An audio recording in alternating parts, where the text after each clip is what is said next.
Hello and welcome to another mod spotlight. This time I have Dungeon Crawler, which adds a bunch of really cool utilities, recipes, and items to your game, and not necessarily ones that only are useful in dungeons. And before I start, I want to mention that there are config options to turn off most of this stuff, so if you didn't want the crafting recipes, you could turn most of them off, same for like the bombs or the traps or the other stuff I'll show you. But let's start by looking in Craft Guide.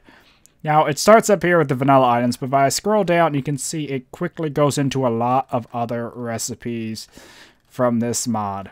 Now, one of the main thing it adds is a bunch of salvage recipes you can see here, like you can salvage a door and get some wood planks back and such, which are really nice and useful recipes. It also adds some unique ones, like string to a feather. But if we open this chest, you can see it does cactus to sticks, saplings to sticks, and there's a couple ways to get flint, by smelting 1 or crafting 2. And there's also an alternate flint and steel recipe with quartz. Anyway, instead of those recipes, you might have saw these. These are the knives. As you see, they have very low attack damage. An iron sword has 6, but the diamond knife only has 5. So they're not really a good weapon, although you can use them as a weapon if you don't have anything better. But what they do is they add a lot of new recipes to the game. Now, to make them, you make them like you'd expect, like a sword, only 1 less. So you can make them in your little 2x2 in your head crafting table if you want. And what they do, they add a lot of conversions, usually at better costs than the normal one. Like if you saw the cactus I showed you earlier, just crafting the cactus would make 2, but if you use a knife, you get 4. So by using a knife, you can get higher returns for salvaging some items, and they also allow you to craft more things in your 2x2 grid and not need an actual crafting table. Like you can make a stone or wooden sword using a knife in your little 2x2, as well as craft some other basic items like arrows and such. So it can be really helpful if you don't have access to a crafting table, like if you're stuck in a dungeon. One unique item that you actually need the knife to make is the sharp stick, which can make traps, which I'll get into in a bit though. And you also can use it to make a bone club for 1 less bones than normal, which is a nice little odd weapon you can have if you want just something different. Now, bones also are giving a lot more use with this mod because they can take the place of sticks in a lot of crafting recipes. They also can make their own set of armor, which from what I've heard is better at projectile resistance. But I'll take a look and compare it to iron in just a second. But as you see, there's a lot of bone-based recipes here, which is pretty cool. Okay, so I put on the iron chest plate, you see it gives me 3. The bone only gives me 1 though.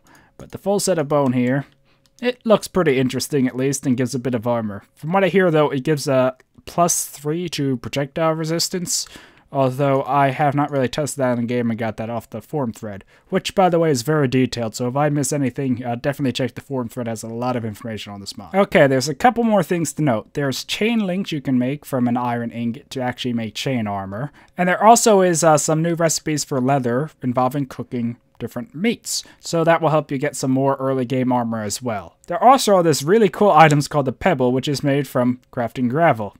And I'm in survival here, and here's a stack of them. And now you can throw them pretty fast, although not everyone will hit due to the stun time of a mob since you last hit it. But if used well, you can use them to actually keep mobs back so the creepers won't reach you. So they can be very useful for survival and making that gravel a little more useful as a nice early game ranged weapon. I think they only deal 1 damage though, but still, the knockback on them is usually just enough to keep mobs away if you're skilled at throwing them at the right time. Now let's move on to the traps, and for that I'll have to go outside and let's see how this goes. There's different traps you can make. The spike trap uses sticks, and you can also do it in your 2x2 if you use a knife. Then you can poison it with a spider eye. And then there's some other ones, but let me okay, hold them like that and release to get the trap. Now the fire trap is made like that, using a pressure plate, some wood and some coal. An ender trap, stone, ender pearl, and a pressure plate. Screamer trap, gas tier, and sugarcane. Crippling trap uses iron, and a launcher trap uses a piston. So if I just quickly place all of these in the same manner. Okay, let's start with the launcher trap. Whee! Once a trap is sprung, though, it just will stay here like this. I don't think you can salvage it, but you can break the block below it, I believe, and that will at least get rid of it. The crippling trap, ow. It gives you slowness and hurts you. It doesn't actually keep you in place, though, but yeah, it hurts. The screamer trap, I believe, just, yeah, it gives you some debuffs, and it makes a noise. Let's move on to these traps before I get to those two. that just pops up and hits you for some damage. And if you break it, it will just break. Just to mention, all these traps seem to be one use from what I've seen. So if I walk back over this, you know, won't work. The poison one. Ow. And since I'm already gonna die, let's walk on the fire one. Ah. Now for the ender one. It deals some damage and just teleports you away.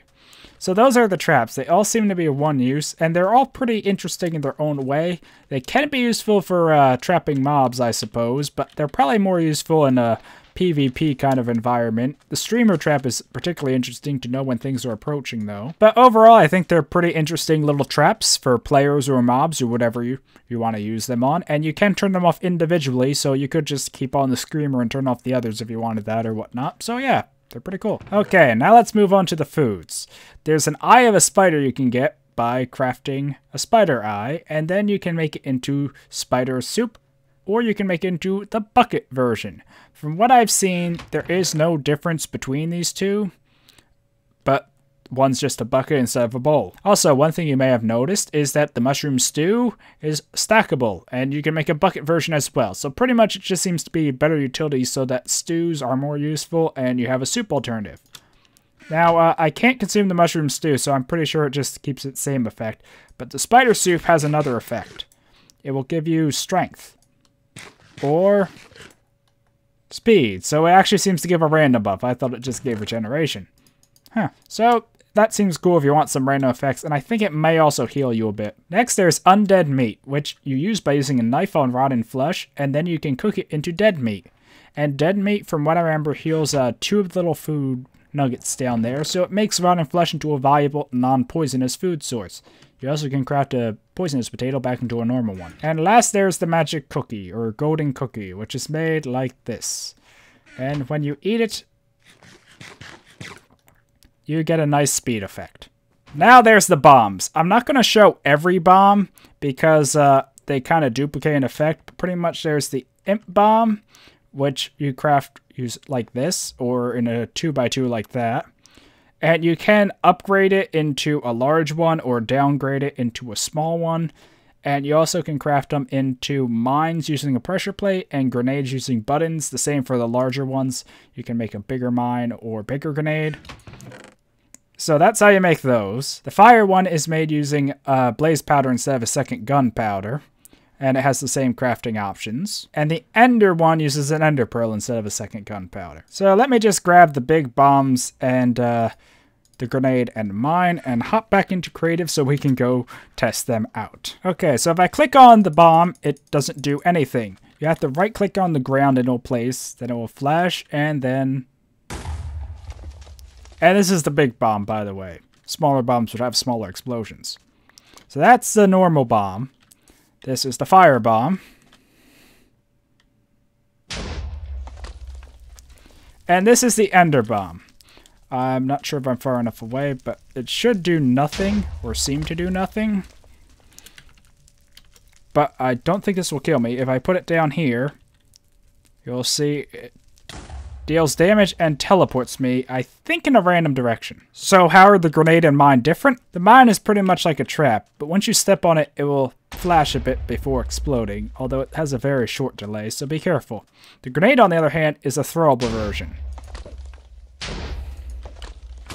Anyway, I really like how these bombs add some new twists to the normal explosives in Minecraft with grenades, mines, and placeable versions, and the alternatives of fire or teleportation, and I think they make a really nice addition for combat for both players and against mobs in survival. Last, we have the rock shot, which you need to load up and it will fire different items. Here's some of the basic ones you can get. Apparently when you put a cake or TNT it changes to a boom shot, but rook shot cobblestone,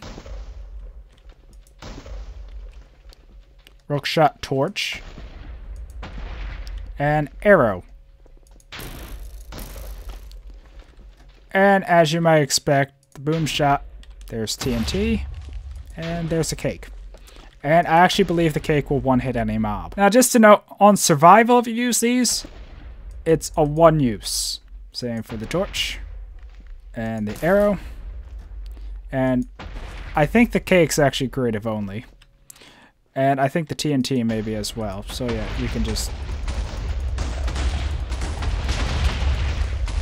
Oh boy. Uh-oh. I think this mod test has been pretty successful. But before I end the mod testing, I want to show you how you actually make a rook shot. To make one, you make it like this, but a basic rook shot is useless.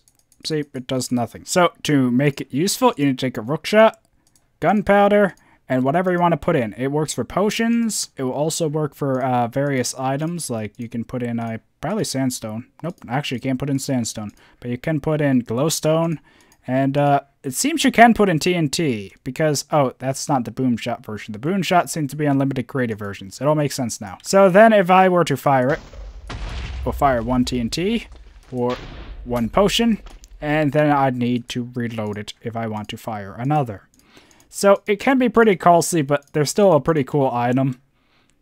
And yeah, overall, I just love the variety of this mod adds between the traps, the bombs, the rook shots, the new foods, and the new crafting recipes, and a few new armor items.